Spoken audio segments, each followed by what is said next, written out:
Did you know that pro wrestling training is the only way to become a professional wrestler? Unless you're Snooki or K-Fed. Becoming a pro wrestler will always be hard. The first bump will probably knock the wind out of you at the very least. And the day after, not much better. You're not gonna be able to walk to the bathroom by yourself. The physicality is gonna take a toll, whether it's one bump or 100. Not many make it past the first month. But what if I told you there are tips and tricks to becoming a pro wrestler? If I would have done just one of these things, it would have saved me a lot of time. And not just time, frustration, difficulty learning. Today we discuss the best ways to get ahead in pro wrestling training. In case we haven't met before, my name is Nikki He, and here on Wanna Be a Pro Wrestler, Me Too, we help beginner pro wrestlers. Number 1. Come in shape. A lot of preparation in becoming a pro wrestler requires a certain amount of effort. The best way to be able to give more effort is to come in better shape. If you come with a background in swimming, gymnastics, basketball, football, it's going to give you an advantage that it took me 3 months to get, being able to do push-ups.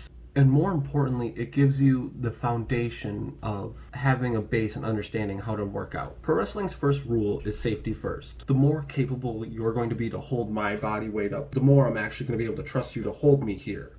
And sure, you'll learn how to plant, but that doesn't mean that you're going to look like a wrestler. How many out of shape wrestlers are there? Trick question. Too many. And they all suck.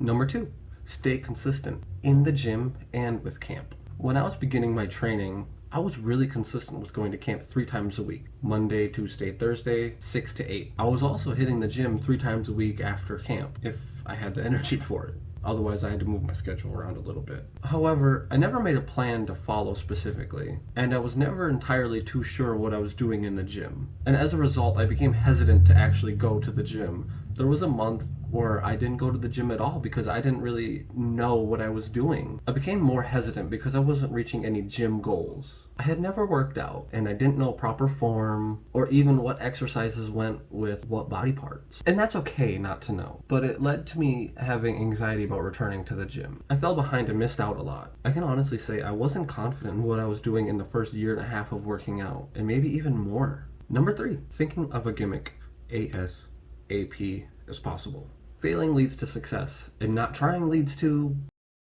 You have to understand your limitations. When we all begin our journey in pro wrestling, we're limited by knowledge. Whose lockups look better? Someone who's done it 10 times, 100 times, or 1,000 times. Experience teaches many things that require time. So, without having more time in, the best way to stand out as a beginning pro wrestler is to be more than a wrestler. This is where character development comes in. It's time to think of a gimmick. How many wrestlers are just wrestlers? More than we can count. So if you can be more than a wrestler, you have a better chance of being remembered and maybe even selling an 8x10. Number 4, develop a relationship with your coaches and your classmates. When your trainers are looking for extra help with ring teardown, ring setup, are you the first person on their mind? When putting a carload of talent together, are you on your classmates' minds? Do your peers think of you? Sometimes there aren't that many spots needed, and if you're not on the top of mind, you might be forgotten. You have to become reliable and present. It matters. One of my biggest mistakes is being so family-centered. I slowly drifted away from my peers and my coaches.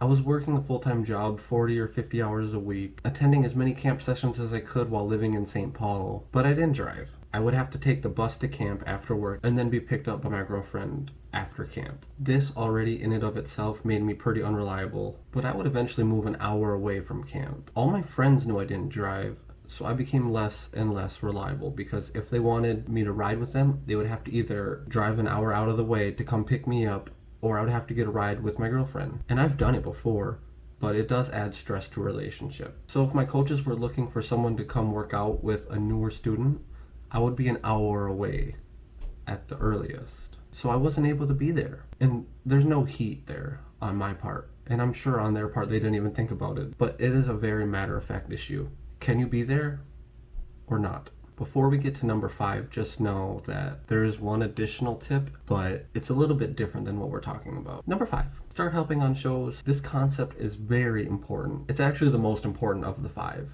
Pro wrestlers have been paying dues since 1859 when Abraham Lincoln wrestled a bear.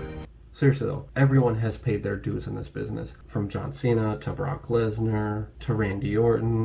The reason to begin going to shows to help set up is to be seen. You want others to become familiar with you, and you want to become familiar with others. It helped me to not go alone, but sometimes you do. If you do go alone, don't just show up. There are proper channels to go through, whether it's asking a peer to put in a word for you, or it's cold calling the promotion on Facebook and asking if you can come help set up for ring crew. Someone has to know you're coming. Be sure to keep your ears open and your mouth shut. You aren't there to get yourself over. You're there to help and to learn. Some training classes are bigger than others, but if your class has 15 people and somehow 10 of them begin working matches, how many spots are going to be available on the card for new talent? And here's that extra tip. Do not get into the ring on an event unless you've been given the pass by your coaches. This is the one way to ensure that you're going to get heat. Some trainers may not mind you taking bumps in front of crowds after a few months of camp, but you are representing them, the school. If you make a mistake, it falls on their reputation and their accountability. If you're considering becoming a pro wrestler or have already begun working matches, then this channel is for you. Becoming a pro wrestler comes with struggles you won't even know you're in until you're knee deep in them. Seriously. Trust me. If I can help you avoid these pitfalls, or even begin to create an awareness that they're there, and it can help you get a bit further ahead, I'm sure you'll start to see a brighter future in pro wrestling. Welcome to the heat.